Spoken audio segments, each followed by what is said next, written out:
Summoners were once people who could call upon the spirits of anything they wanted. Our story follows Ajay, a high school student who doesn't care about school or relationships. But later on, he will become the strongest summoner after awakening his true power. He doesn't have any dreams for his future. His parents disappeared when he was only 5, and since then he's been living alone on his own.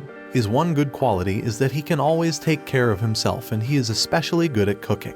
One day, while making his best bowl of ramen ever, a strange orb of light appears and a woman comes out of it. Ajay is shocked and drops the bowl, but the woman catches it instantly. After eating the food, she explains that she hasn't had anything that nice in a long time.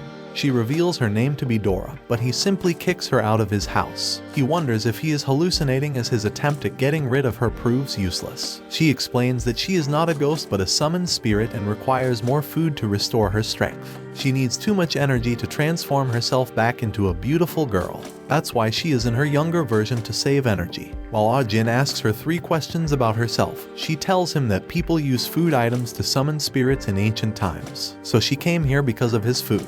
Then she insists on living with him. Ajin is being followed by a girl he can't see, but she is always with him. She offers him a contract in exchange for fulfilling all of her desires. But Ajin doesn't accept the offer and instead moves away. Later on, Ajin brings food for Dora and in return asks her to leave him alone. Dora gets emotional and tells him about the reality of the contract. If a summoner's spirit is abandoned by its master, it will be forced to wander the earth for hundreds of years. Dora is sad when she is refused, but she wants to spend one evening with him to explore his world. She explains to him that summoners are the people who can see this world beyond what other people can imagine. They can create and destroy this beautiful world at the same time. When Ajin gets emotional, Dora sees it as a chance. She tricks him into shaking hands with her and instantly grasps his hand to perform the ritual of changing him into a summoner. Now that Ajin is a summoner, he can never go back to the way things were before. Dora decides to present a gift to him and opens her wings while sitting at his back. He flies high into the sky with her watching over him. But then she gets tired and they start to fall down. They get hurt and help themselves with band-aids. While they're healing, the power in the house turns off and Dora teaches Ajin some of his new powers. She teaches him how to use the light from fireflies to help heal them. Dora then tells her story, which includes a huge crystal that broke and woke up a monster. This monster tied her up, but she tried hard to get away but couldn't. Just by remembering her traumatic past, she gets stressed and falls asleep without saying anything else. The next day, Ajin is sitting on a bench with Dora when a monster plant comes nearby. It engulfs her and spits her clothes out on Ajin. She starts screaming for help. The plant runs away and her powers weaken. She tells Ajin that her powers are strongest when she is near her summoner. Ajin gets angry because she never told him this before. He runs behind the plant to save her, but it disappears after a while. He starts to feel Dora's energy fading away, and she will faint soon. Ajin calls out for Dora, and she replies to him as they regain their connection for being close. But she is weak. Ajin then tricks her by saying he finally got rid of her. This makes Dora very mad, so she starts kicking the plant from the inside until she expels it from her mouth on her own. She hits the plant badly and it runs away to its master, Hana. Dora wants to initiate a fight, but Ajin calms her down and retreat, as he knows the plant master is stronger than him. Hana is in the principal's office of Ajin's school and tells the principal, her grandfather, that she wants to see the real powers of Ajin and his spirit. She quickly moves to Ajin and invites him for a meeting in the woods on the way home after school. She is waiting for him in between a patch of black roses. Without saying a word, she attacks him with a sharp-nailed black rose. Then she summons a monstrous plant and asks Ajin to hand over the spirit to her or they would be killed, but he refuses. The girl attacks them with huge strings of plants. Dora is finding her treasure weapon, which is a super sharp antique cleaver. She gets entangled and a giant monstrous tree attacks her. Ajin saves her and they are fighting with their super powerful weapons. Consequently, Ajin wins the battle and cuts the monstrous tree using his kitchen skills. The girl moves near and touches the tree, making it disappear. Ajin stops Dora from attacking Hana and asks her to stop.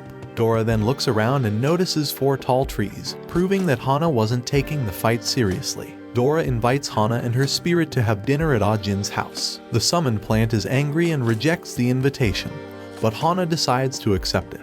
There she tells them she is a city guardian. That's why she was testing Ajin and his summoned spirit to see if they were strong enough to recruit them. We then see a girl having a nightmare on a rooftop, where she sees her brother disappear from a place filled with flames. She shouts for him to come back, but she then wakes up. Ajin is in school, where an attack by several animals takes place. Giraffes, pandas, and ostriches are chasing the students. The whole city enters an emergency state, and we find the same girl from before. She's happily walking around while the animals follow her. Ajin mistakenly tries to save the girl from the monsters, but she gets mad and walks away from him to pet the animals. Hana watches everything from a rooftop and jumps down to deal with the girl, revealing she's the culprit for releasing the animals into the city. The two engage in a fight, and Hana quickly uses her plans to restrain the animals. They start their discussion, with the girl revealing she wants to free all the animals from their cages and put humans in cages instead. Their confrontation starts again, and Hana uses her skills to deal with the girl, quickly overpowering her. The girl then transforms herself into a huge bear, and Hana summons a huge tree to deal with it.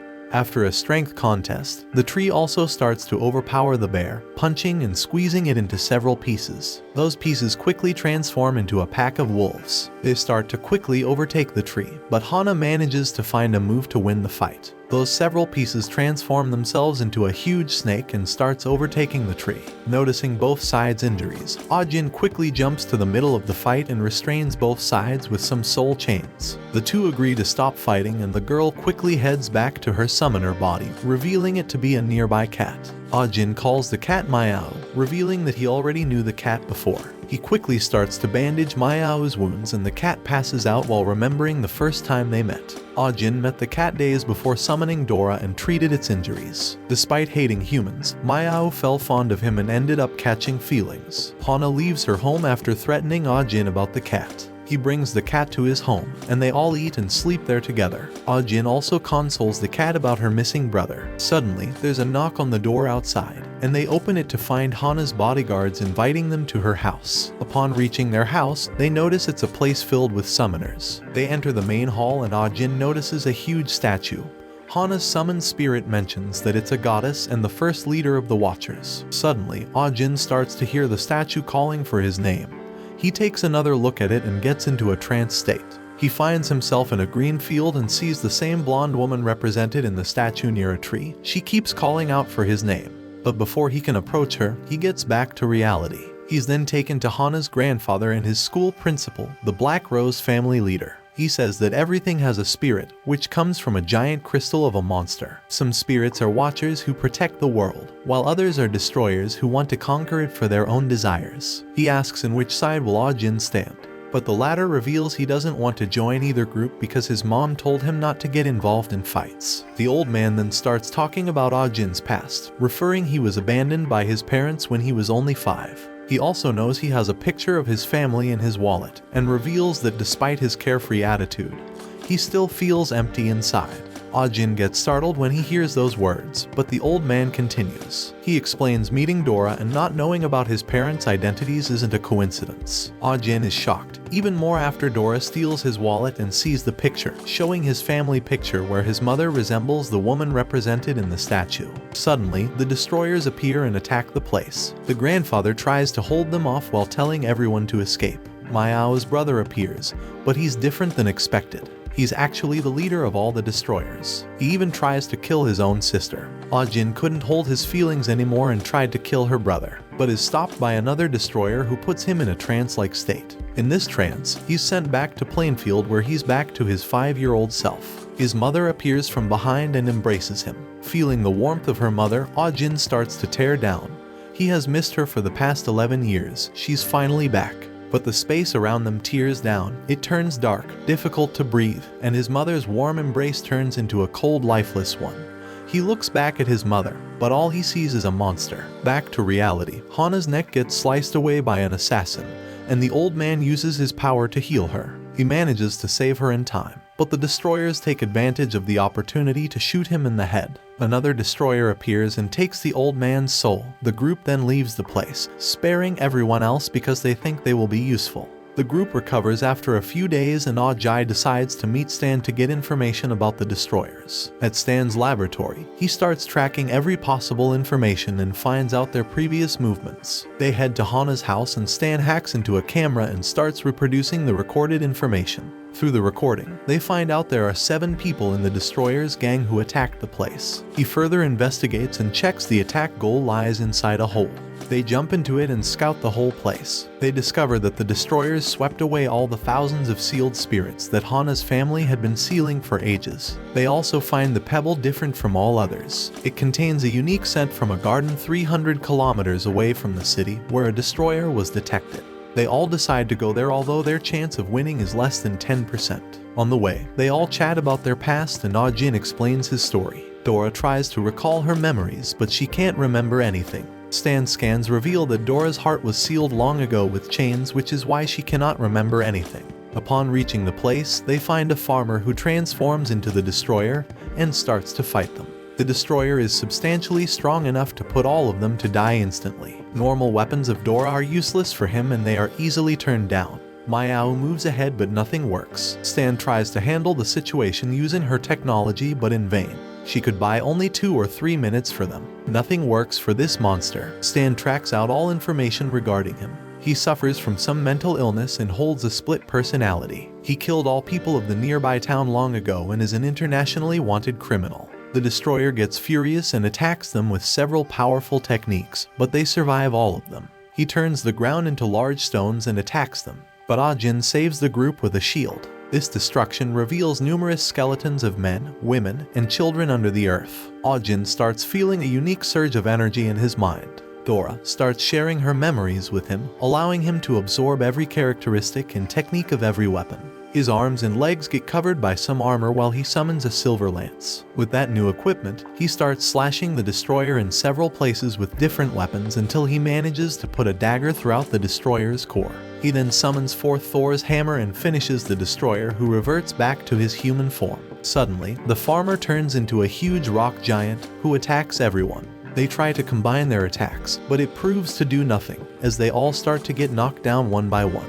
Ah Jin summons Thor's hammer once again to attack, but gets easily blocked. He then floats into the air and uses the silver lance to pierce the rock giant's head, but it still doesn't end the rock. Dora combines her powers with him and they summon a huge sword to slash the giant in 2, but it blocks and destroys the sword. The giant punches Ah Jin away, knocking him out. While unconscious, Ah Jin finds himself in a strange place where he sees a chain crystal. Outside, Dora tries her best to use shields to protect him from being smashed by the giant, but starts to get overpowered and pushed back. Filled with injuries all over her body, she stands in front of him to protect him with her life, but both get punched away. Meanwhile, Ajay touches the crystal and starts to regain his conscience back. He opens his eyes just to find Dora transforming into her original goddess form, revealing that the crystal is sealing her memories and power. Dora in her original form with long crimson hair, black eyes, huge demon horns, and wings made of different elements, starts using a skill that even affects the skies, summoning millions of swords to rain upon the giant rock. She then calls forth her finishing move. A huge sword of lightning falls from the sky, finishing the rock giant off. The group manages to survive and they try to go back home to heal their injuries. But suddenly, one of the destroyers appears from a black hole in front of their van and slashes it in 2. Another one appears and starts shooting them. In the end, Ah Jin watches Mayao. Stan and Dora get shot in front of his eyes. Unable to move or resist, Ah Jin is thrown into the hair and slashed away. He manages to open his eyes in a strange place. It seems like space, but with shards of space floating around. A robed man then appears, revealing and showing that he and his friends are already dead. Ah Jin cannot believe. He starts punching the reflection glass upon seeing their deaths. Why is he so weak? Why couldn't he protect them? He destroys the glass, then falls onto the floor, blaming himself, tearing his heart out. Why isn't he strong enough to protect his loved ones? The man then asks, what would he do if he could go back 3 minutes into the past? Ah Jin raises his head with shaking eyes, an opportunity to save everyone, he thinks. He looks back to the man, who reveals his identity. Ah Jin's eyes cannot believe it. He cannot move. It's his father, who gives him 3 minutes to save his loved ones, and tells Ah Jin to meet him at the demon's furnace. Ah Jin then wakes up inside the van 3 minutes into the past. He reveals the future to everyone. The destroyers soon attack and slice the van in half, but this time it's empty. There's only an explosive waiting for them. Ah Jin's group swapped cars in time and get home, where everyone rests and prepares to accompany him to the demon's furnace. Watch this next video. See you on the next one.